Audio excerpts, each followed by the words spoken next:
Wednesday in conversation. And today my guest is the wonderful Kimberly Willis Holt. Thank you, Kimberly, for being here and being in conversation. Thank you, Stephen. It's great to be here.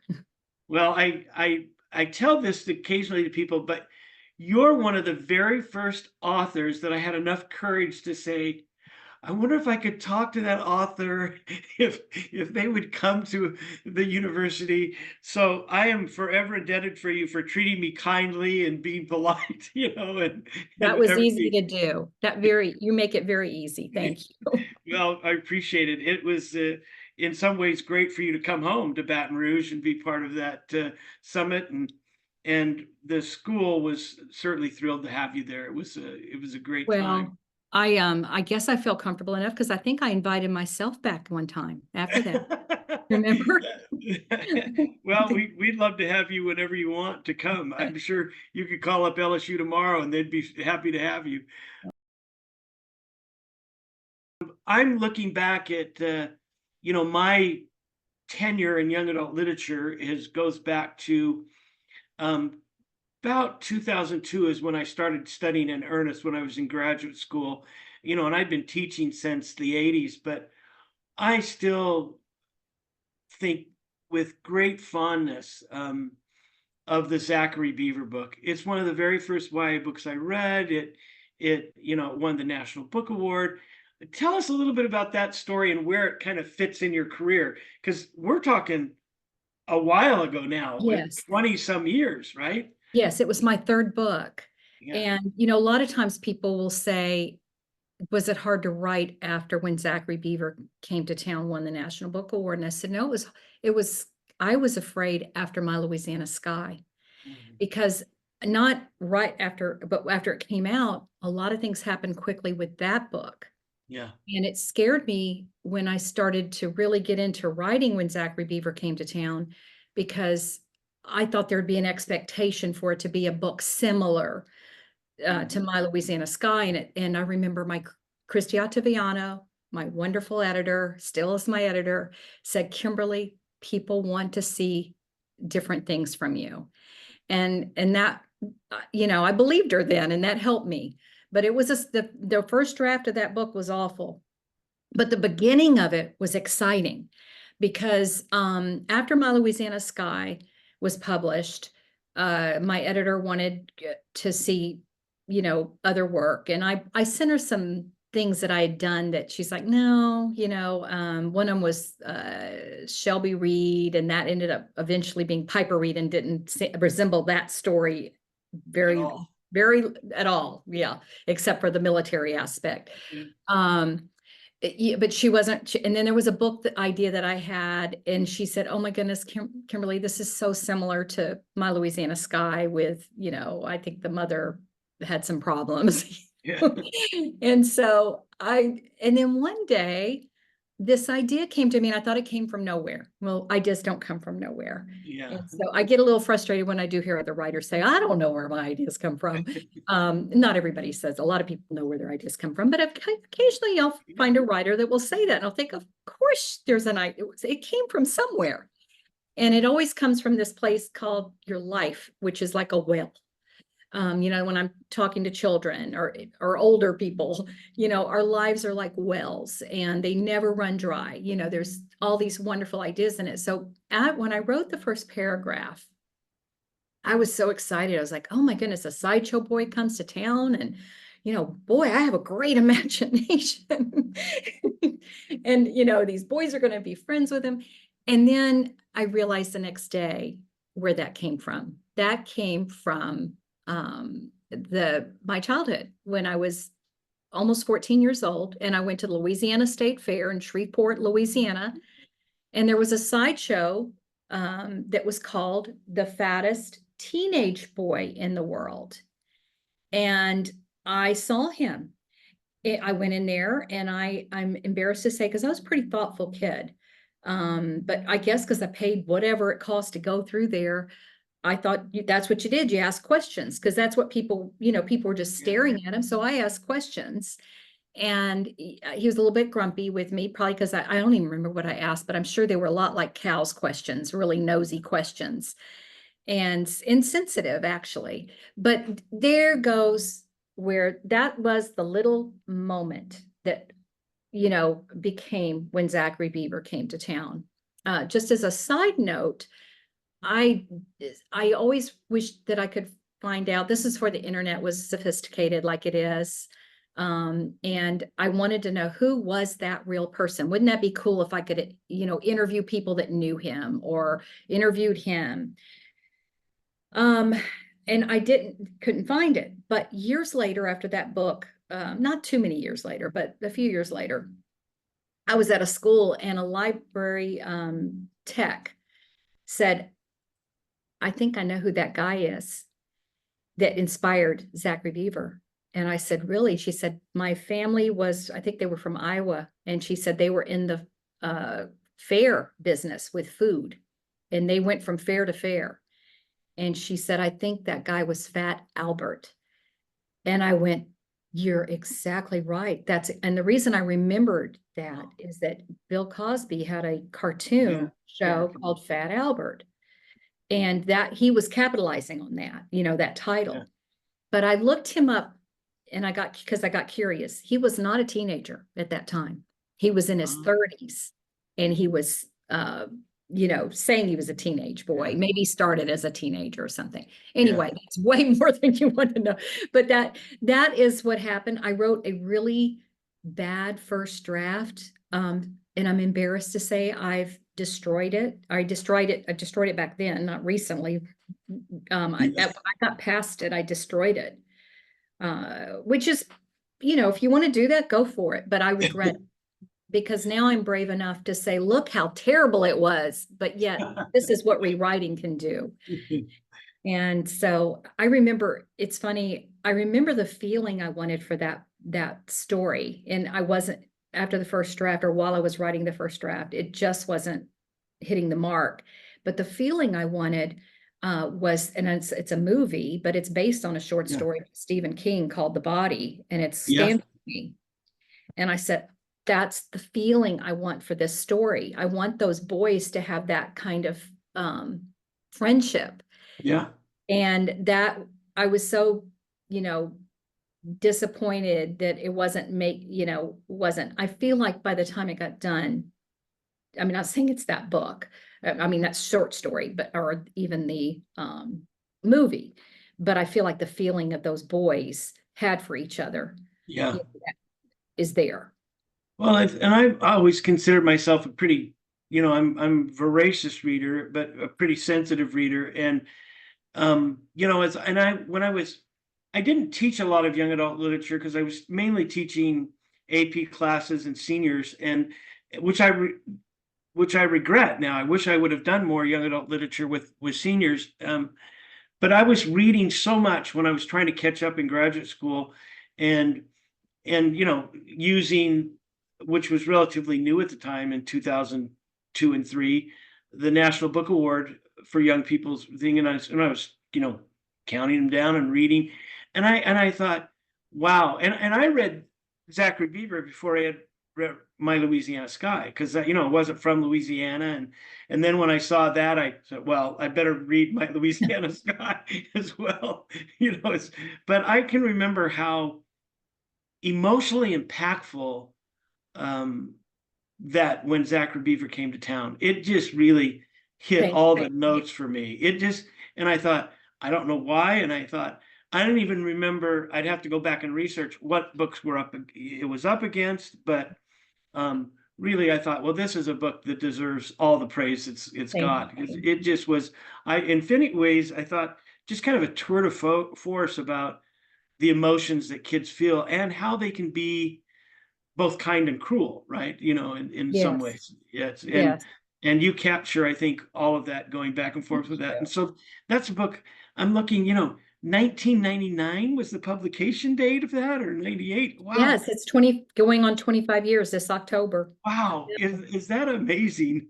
It's so hard to believe. It really is. It seems more like 15 years ago, but not 25. Yeah. It's well, you've had a pretty good ride, and I think whoever your editor was that said, they need to see different things from you.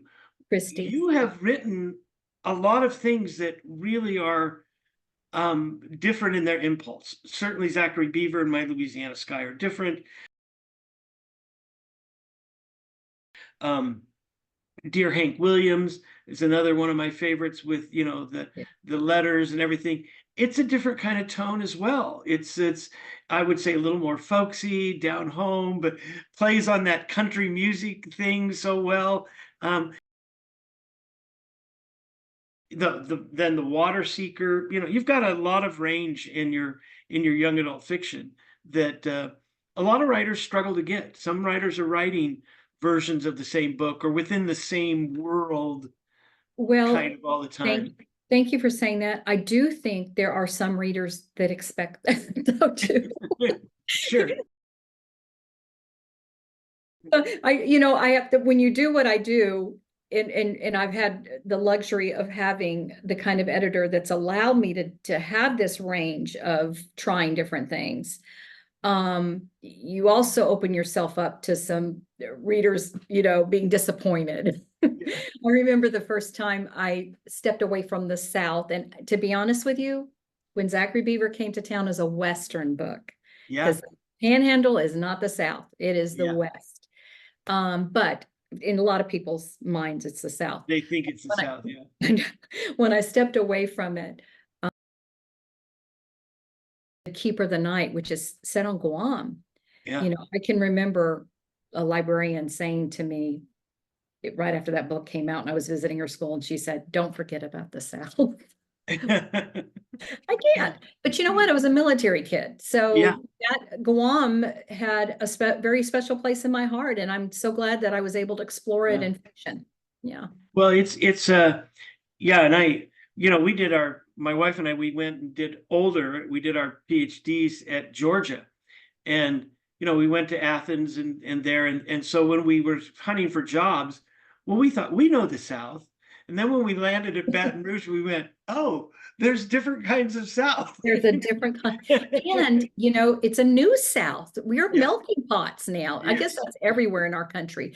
But, so our South is different now. It is. And it's interesting. And it's so, Louisiana, especially South Louisiana. South Louisiana, they celebrate so much, and they have arms that open wide. Yes. And that does well with a lot of cultures.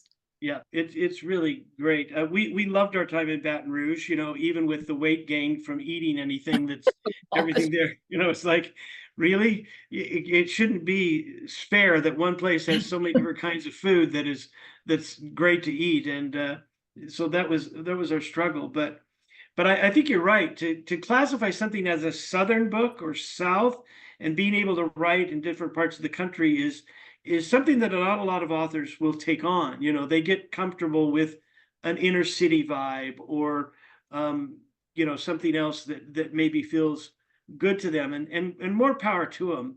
But I think that you've done a really remarkable job of having really some distinct settings, some distinct topics that I think hold well for you as a writer. Well, now tell us a little bit about getting a first book, and I think you're probably one of those people that's always been a writer. You're probably in the 3rd grade writing your first novel, right? Well, not my first novel, but I definitely was writing. Yes. Right. Yeah. So you get this book published, and you're smart enough to know that people need to read it. People need to know about it. So what did you take on to get My Louisiana Sky kind of out in the world? Well, I knew I'd done enough research to know that you normally don't get sent out on tour on your first book. There's definitely exceptions, and those are very lucky people, and I hope they know they're lucky. But I started planning it 6 months ahead of time, and I tried to find out when the book was coming out, and they said April.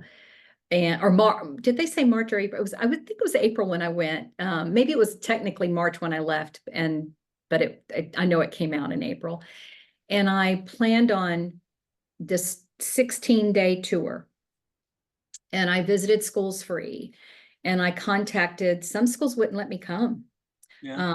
And they were schools in the place that the book was set. So it was where my parents went to school. They were afraid of the term, young adult or something. I don't know. Yes. Anyway, they did have me back. And I went recently to their schools, but it was not as easy as it sounds, when you're contacting. And again, Yes. this is before, I'm trying to think of, we had the internet, but people weren't using Not like the same. it wasn't, Not the email same wasn't being, connections. so I was using the telephone and calling people. Rapides Parish Library opened the door in so many ways for me. I remember calling the children's department. Lois Grant, who I know now as Shug, answered and said, could you send us a copy? And, when they found out she told me later, because I was like, y'all were so great. You were like, yes, we'll do a reception for you. She talked to her boss, Beth Vandersteen. You might know her. She was in the East Baton Rouge Parish Library, I believe. Yeah. Public library for a while, but there she was the in Rapides Parish, the director at that time. And she said, we'll have a reception for you. And later, Shug said, when we knew it was a Henry Holt publisher, we knew the book was a good book, so that speaks highly of that for them. But what was the thing she said? Oh, when I sent the book, she called me and she said, I want you to know I am Tiger Ann Parker, which is the main character of the book. She did not have the situation of the parents. What she meant was something about that book, which took place in the 1950s. She was growing up in the 1950s, spoke to her. Living in the central Louisiana area, it spoke to her. I remember one comment she made about when you open the screen door and Granny threw the rest of the coffee cold that had gotten cold out. And she goes, I can't tell you how many people I've seen do that. Older people do that. And I mean, I think what she said speaks volumes to other writers. And that's why I think being familiar with a setting helps. Even though I wasn't alive in the 50s, I knew my parents were, and so much of what they told me, their stories, but also I went back to that area more than any of the other place growing up. It's where my grandparents lived. So it was a story that meant so much to me. And I saw people open the screen door and throw out the coffee. It's a little bitty detail. It's not important to the story, so it seems, but it really is, because it shows character. It shows setting. Not everybody would do. People don't do that. And I mean, I don't do that. My coffee gets cold, I throw it in the sink. unless I am sitting outside, I might give it to the plants or something. But it's those little tiny little details, I think, that do help people realize this writer knows that area. This writer, at least to Shug, that's the way it felt. So I'm getting way off track here, Stephen. You're fine. I think this goes, and we'll talk about this later. This goes to your sense of that I've always admired about you, is your sense of craftsmanship. And we can talk about how you get there, but continue with how you went to that library. And then you did some of that. Yes, so they opened the door for me. I think one of the schools that had said, no, we are not, we told her she can't go. Or they said, you're going to regret it, and so I think I ended up going, if not on that trip, the next trip. So I went around, I went to bookstores, and nobody would show up. Sometimes they did. One, three, with exception of what I call my hometown, Forest Hill, where we did it in a local branch nearby LeCount, which is a little bitty library. And my grandmother, I had 3 grandparents living.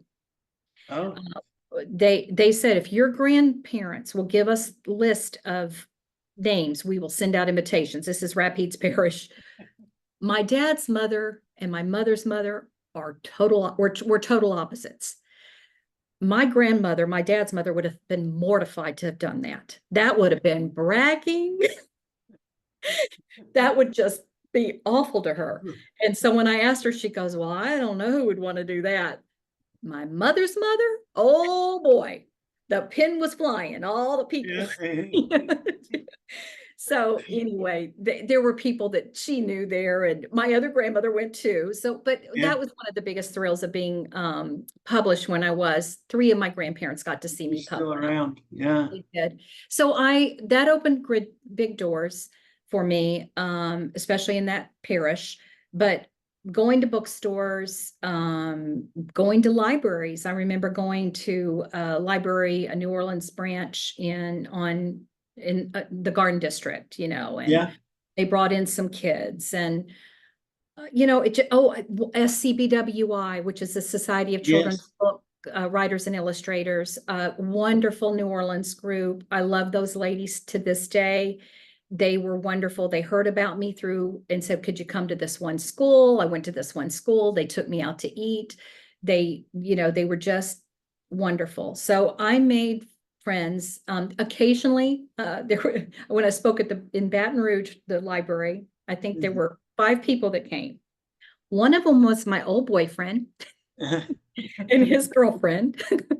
And then 2 were librarians, I think. Yeah.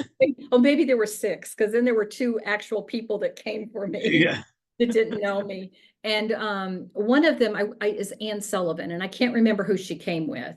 Yeah. And she was wonderful. I think she was a professor. Yeah. Yeah. Did you know Ann Sullivan? Yes, I knew Ann. Okay. Yeah. Yeah. She was children's lit from Yes. long time ago. Yeah. Yeah. That would have been right when she was still at LSU, probably Okay. just starting. Okay. And she wrote a textbook. Yes. Yeah. Yeah. Yes.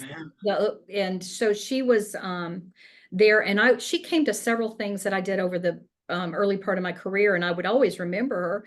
And she'd say, how do you remember my name? And I said, Ann, when there's only like 6 people in the audience. And 4 of them, yes. I really appreciate her, and her loyalty to me. But that was kind of the experience of it. But this is the cool thing. And this is why I think new writers, a lot of things have changed because of social media. And I'm not great at that. But some of these younger writers are. Yeah. But I still think you can't discount belly to belly. Mhm. And I've heard my editor one time said that a writer didn't want to go to another, I think it was a book festival or something, because there were only, I forgot how many people in the audience. And she was asking my opinion, or maybe she wasn't asking my opinion. I was just giving it to her. You gave it to her. I know, but I said, is she a new writer? And she said, yes. And I said, she needs to go. Because even if there's just 3 people in that audience, one of them might be somebody later. And that's happened to me over the years. People would say, I was there when there were only about 8 of us, and you said, don't y'all know so-and-so Gary Paulson speaking next door? And so it means something, especially, and people like to feel invested. People like you, in somebody who is new, that you see something that you like about their writing, and you can feel like you have been an investor in their career. And you have. I can't even name all the people that have helped me from early days. Yeah. And it's I've kind of, as I can't believe I've been doing it for 20 something years, young adult literature, but I'm always happy to, when I was the president of Allen, not very well, the year before COVID, I was the president of Allen. And when you're the president of Allen, you get to help select from all the authors who comes to Allen, right? And everybody who's the president, you want big names to draw people, but the publishers are trying to get new people, right? They're trying to do these things. And I was always very attentive, tried to be, to the new names. And I said, I want new people as well, because if we can help a new person, we know we're going to get 4 or 5 big names, but we're going to get 35 or 40 people that are new. So let's choose well, right? And and that's always helpful to do that, because and I'm really interested in second books. A lot of people hit with the first book, but I want, does the second book have legs? Does the third book have legs?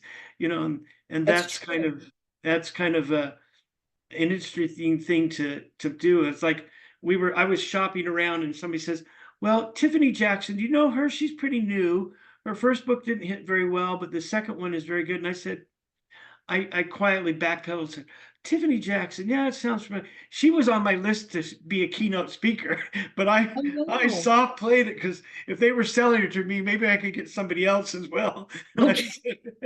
You know, I thought, Yes, yes. because I'd read the first two books and she hadn't been in the loop of the NCTE visits and all that stuff. And I was so thrilled that somebody was pushing her and I didn't have to, you know, beg for her in another That's way. great. That's But great.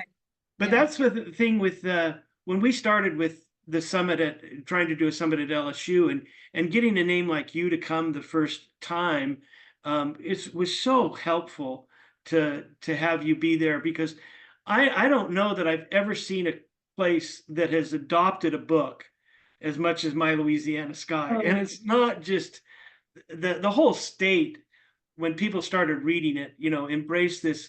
And I think of it in some ways as a love letter to the kindness of these Louisiana characters, right? That become oh, yeah, the emblematic of the whole state. community. Yeah. Yeah, it was, I mean, that community plays such an important role in my heart. And I don't think, they know about that even, but maybe they do now because of the book, Yeah, I think so. It's a great it's a great story. It's got a great history. I don't know how many seventh or eighth graders are reading it every year, you know, and we'll probably, you know, Appreciate and I would, you know, these pre-service teachers, well, what young adult literature have you read? And they, well, we had to read My Louisiana Sky in the eighth grade. And what do you think about that? Oh, it's a great book, right? And so you that. still have that influence going along. Well, one of the things that I was just amazed by you is I'd like you to talk a little bit about how you write, how you craft a book. Where do you start? What do you do? How do you revise? Let's tell some of those things, because I think you're as clear as almost any author I've ever heard to say, it's hard work, but this is what I do. Yeah, it is. And it is for me now, because I'm having to, get back into that ritual. So much of it does depend on ritual. And it's sort of like a child asked me just this last week, I went on a school visit, and wonderful program. They brought in several authors called Duncanville Reads. Gonna give them a little plug there. Yeah. In Duncanville, Texas, where they get community sponsors to bring authors in, which is brilliant idea. But a young man, sixth grader, said, what motivates you to write? And I said, I'm not always motivated to write, and I'm not, but I got to do it anyway. Because if I waited to be motivated to write, I would not get any writing done. I would never finish a book, because there comes a time when I don't want to do it. Now, some books are a lot, I can say, certain books have been pure joy to write. That doesn't mean the book itself ended up doing great or whatever, but the whole process of it might have been totally joyful. Yeah. But most books, they can be a struggle to sit in the chair and get back to work. So motivation has not very much to do with it, quite honestly. But I have to start there, thinking I am going to be every day. And that means really writing about something I care about, something that I love in the beginning, because I can't just say, oh, this is a good idea. I think of good ideas a lot, but that doesn't mean I'm meant to write them. And so I have to love them in the beginning, because there usually comes a time when I hate it. And and if I rewrite it enough and stick with it enough, I'll get back to loving it again, but it has to start there. So I will get a little germ of an idea. It works in my imagination. I'm trying to be very careful how I say this, because sometimes people think, are you schizophrenic? Because I'll say I hear the voice of the character. And I say it's not hearing it as if somebody's speaking, but if the idea percolates enough, Yeah. a first line may come to me. And I'm off to the races. That gets me excited when I feel like I've got a great first sentence. But even if I don't, and that's of lately, I don't always have a great first sentence. So I just sit down and write a lousy one. And then I, knowing that I can rewrite it later. And so I will, when the idea comes to me, I will write what is usually an early words in the book, similar or the way I'm going to start. Then I start doing the key scenes, and I use what I call Aristotle's incline. And it's like a timeline, also broken down by Act 1, Act 2, and Act 3. But I do it differently than you would think. I do it the way I've learned it from a book called The Weekend Novelist. The third printing is what I got. So it's first edition. He changed it and co-wrote it with someone later. I wish I could ask him why he did that, because I loved the early edition when he, it spoke to me. So I'll write my key scenes first, starting with the opening scene, then the wrap-up scene. So the wrap-up scene, if the best way to describe it is really a movie, because in a movie you sit down and they've solved everything a few minutes before, right, but they want to leave you with a picture or an image in your mind that, closes the story beautifully or, whatever, hilariously, however the book is.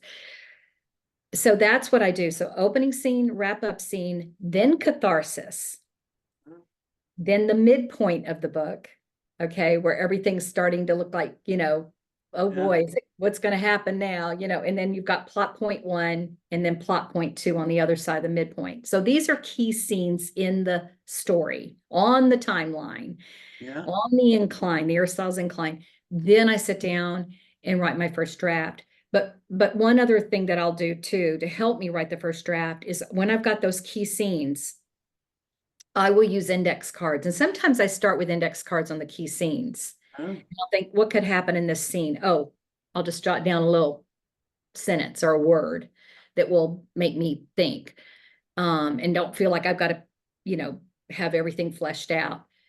But then when I'm actually have the key scenes and I'm thinking of the scenes that can go from opening scene to plot point 1, I'm using index cards, and that helps me.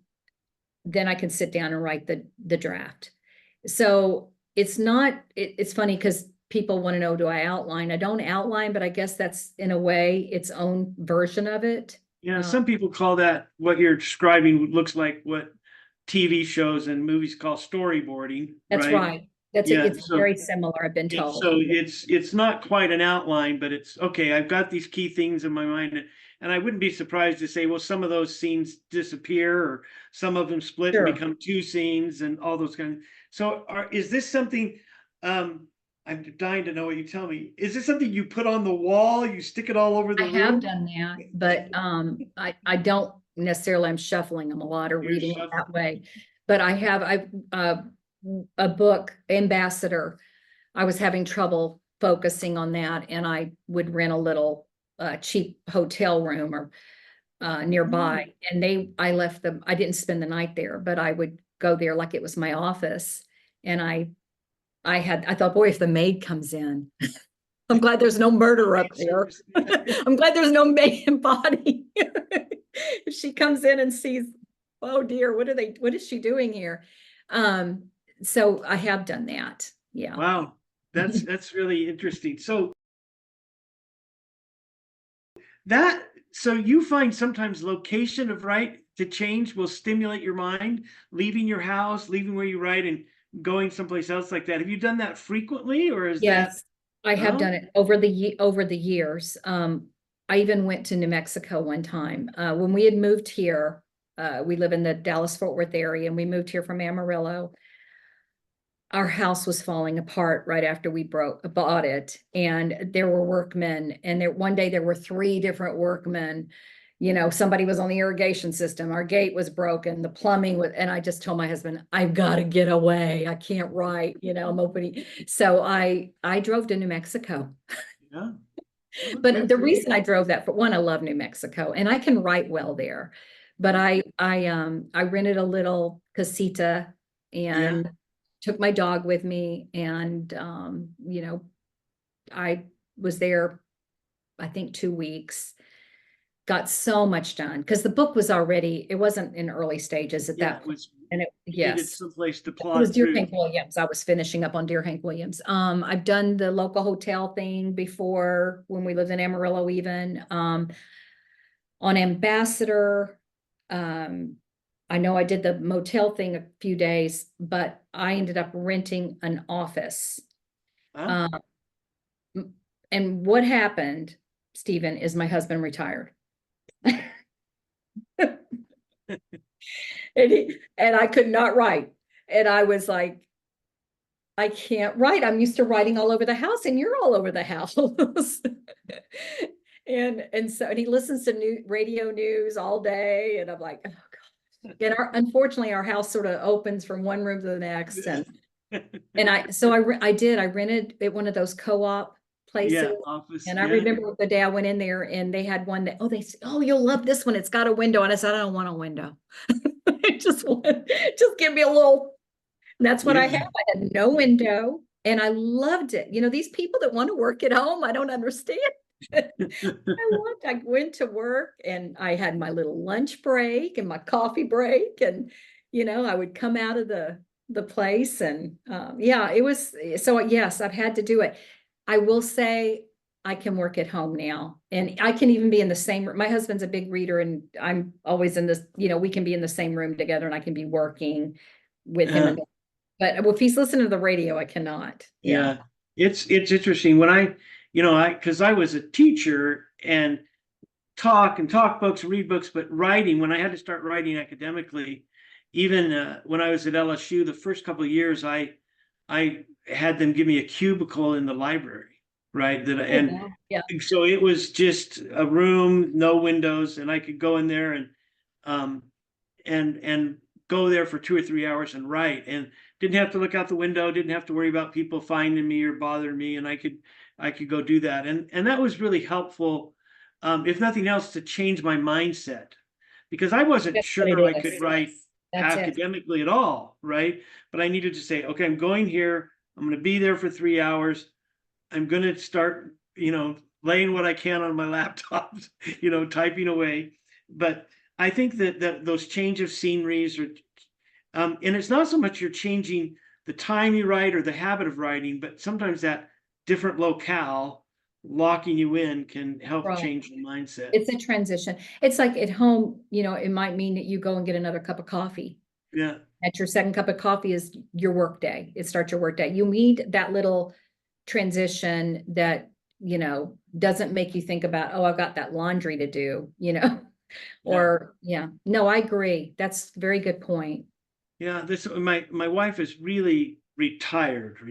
And I still, we got back and I still I never need to see another faculty meeting. I don't need to, do those kinds of deadlines anymore, but I really still love reading young adult literature and writing about it and talking with authors like you, because I think it's been helpful in the world to have this blog that people can, I don't want to say rely on, but can use for inspiration. And some of the academics that write for it, it's been the stimulus. So a post they've done has ended up in a book or ended up in an article because they had a place to do it. And so I feel like I'm still contributing without having to work, right? Yes. Yes. You're not having fun. You're just having the fun part. Yeah. Now, I want you to tell me a little bit about, I've heard you talk about writing a scene from multiple perspectives as you do that. How often do you do that? And you know what I'm talking about? Like you might have 2 characters and a dog, and you might write it from the point of view of. I know what I think you're thinking, or maybe I said something I'm not remembering.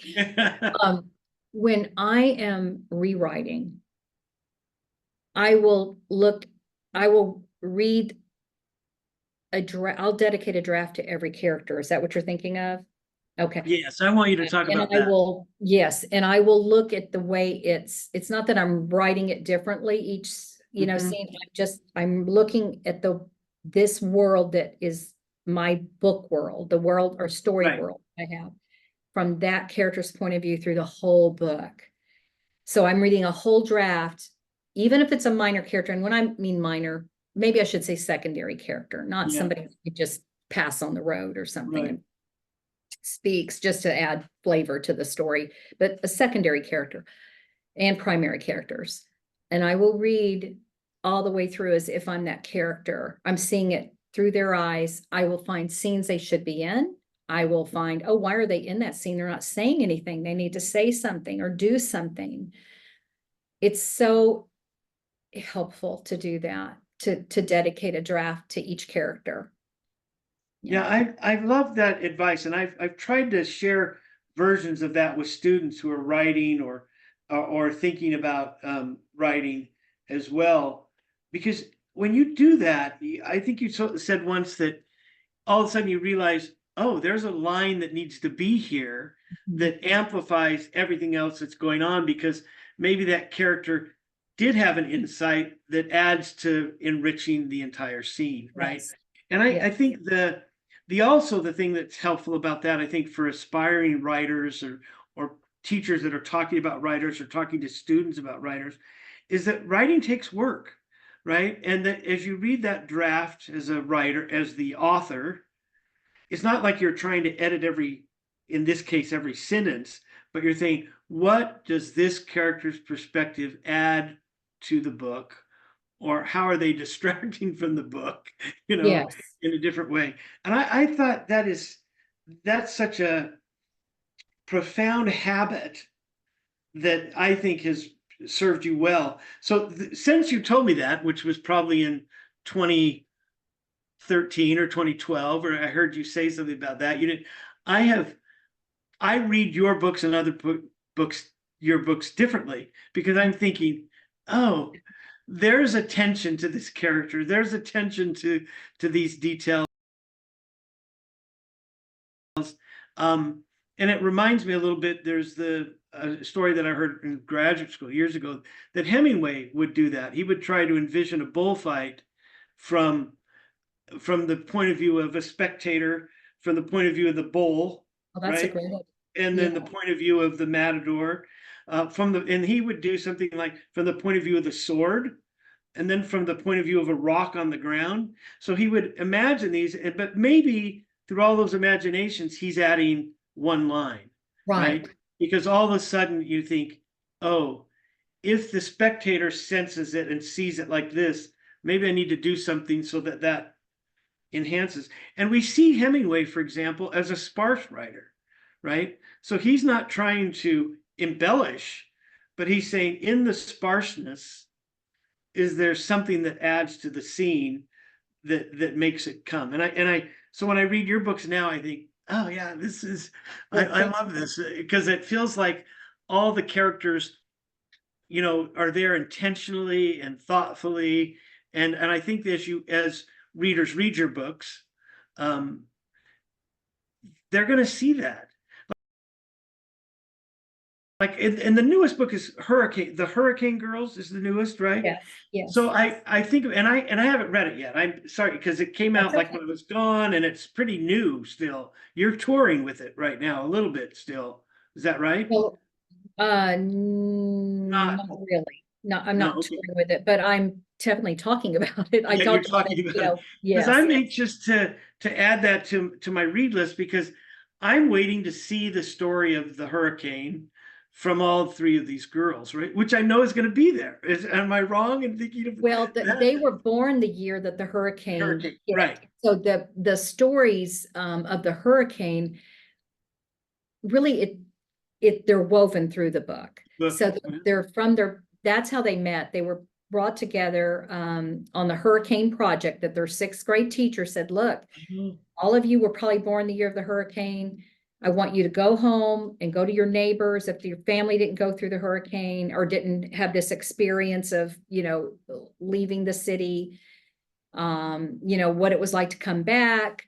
And so I interviewed friends and family that had gone Oh, through this. wow. And so it's really theirs. I didn't make any about those stories. Those stories They're are the stories you woven heard. through there, but that is not the main part of the book. So the main part of that story is really the friendship and the problems they each have. But one of the characters, which thank you to my editor, said, yes, these three friends are the main characters of the book, but one of them has to be a lead character. So her problem weighs heavier. And so that is the fact that she was a runner on a track team and was like the second best on the track team.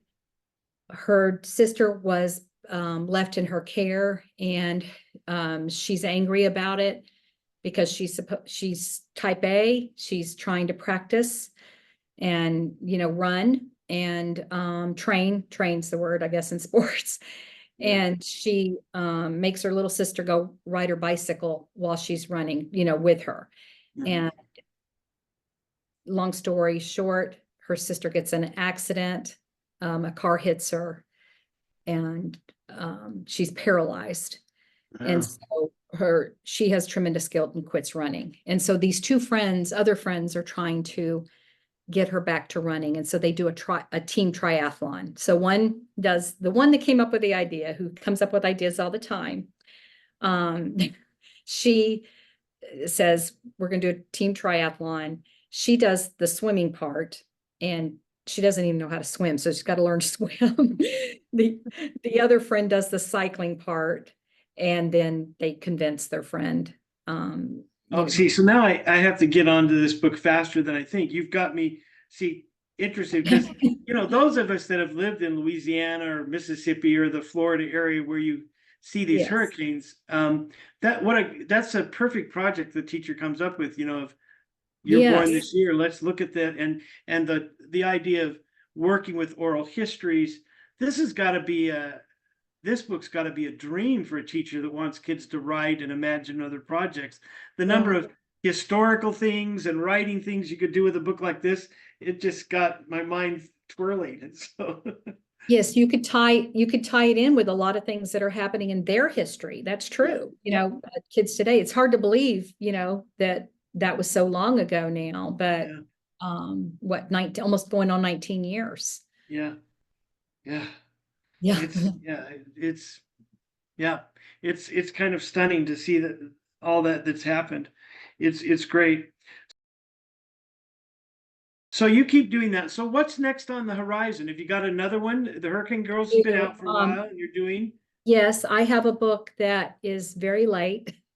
Most of my books are turned in late. We won't talk about late. I've done plenty I'm the cautionary tale. If there's any writers out there, don't do what I did. You may not have as understanding of an editor, but I am working on a young middle grade, and I will say it's about a dog, and that's probably more than I should say. And that's good. So and now tell me a little bit about because I haven't read them, but I'm thinking I've got grandchildren who need to read the Piper Reed books. And are you going to write any more of those, or they kind of exist as an entity and you're done with that character? Right now, I'm going to say they just exist as an entity because I wasn't asked to write any more of them. The early ones, you know, the Piper Reed Navy Brat, I think, was on several state lists, and that of course helps. And I do get asked, you know, by kids, are you going to do more? And I would love to do more. But my editor is now at a different publishing house, so that makes it a little complicated too. So, but you never know. You never. I would do it in a heartbeat. I love those. Would you consider those late elementary, early elementary? Where do you classify those compared to your?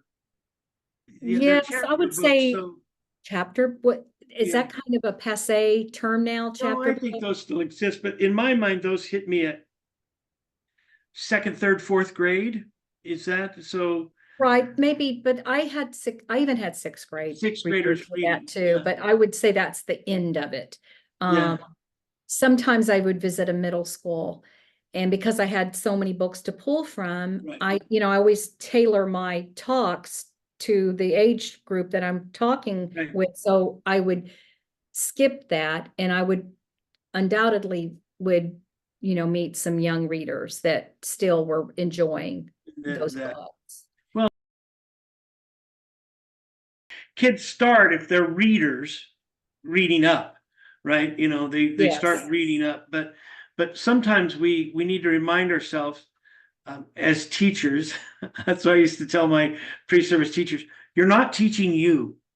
Very few of your students are you. In a Right. class of 35 kids, maybe 4 or 5 love to read. You got to teach the other 30. So what books and what ideas and what things can you gravitate to that, like I don't read, for example, lots of fantasy or science fiction. It's Right. never been, and I have I don't fantasy either. books I love and science fiction books I love, but I don't gravitate there.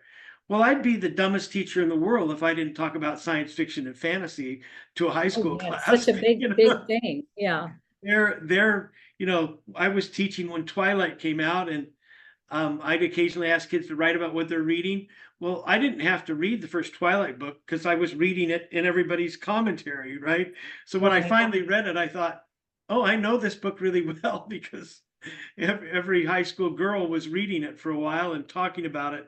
But that's what we need to remind ourselves as teachers, that if I'm an author who loves My Louisiana Sky and Zachary Bever, I'm foolish not to know and be able to talk about the Piper Reed books, because if I have a kid, that's reading those, they might have siblings who might be interested in reading the Piper Reed and getting to know your Right. books as they go. So I'm I I'm appreciate that. I'm glad that you've got this range of books, from picture books to the young adult novels that, like, and I keep telling people this: young adult literature is sophisticated. People think, well, it's just young adult literature.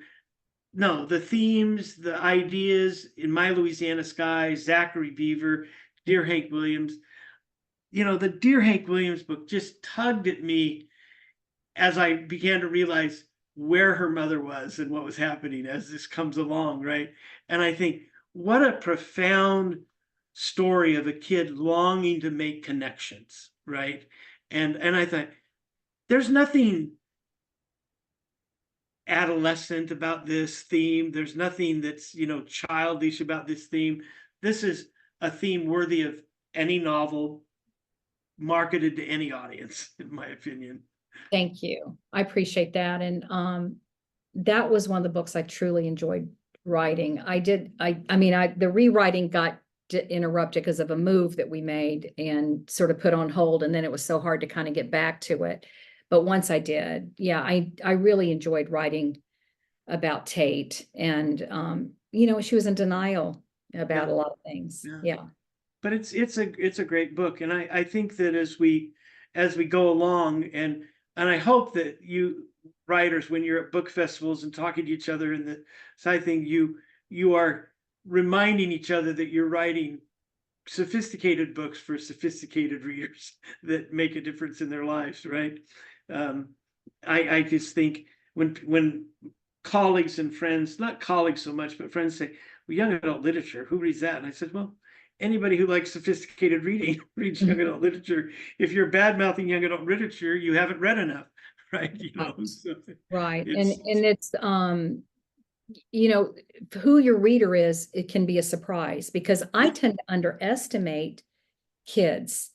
And they'll say this book is for this age, and I'll think, starting at this age, and I'll think, no, it needs to be 2 years older than that. And then of course I'll meet some young reader who wants to have this huge discussion with me, about this particular book. And it's so interesting, so I'm not the one to pick what ages my books are for. yeah, I think let readers find them as they go. Yes. Yeah. And that becomes a different world. Well, Kimberly, it's been so great to reconnect with you and have this conversation. Great. And, Dude, you thank look you. well, and I'm glad Thank you're doing you. well. So I I'll feel let you great. know when this gets published, and so that you can share it around. But what a great treat to know you and have Oh, your books in the world. I'm glad to know you too, Stephen, and I appreciate you in inviting me to LSU, because I'll tell you, a person that now I haven't heard from her lately is Susan James. You know, she and I Oh, became yes. friendly online. So, you know, I think Oh, she's I'll talked about tell her my that you books. ask about her.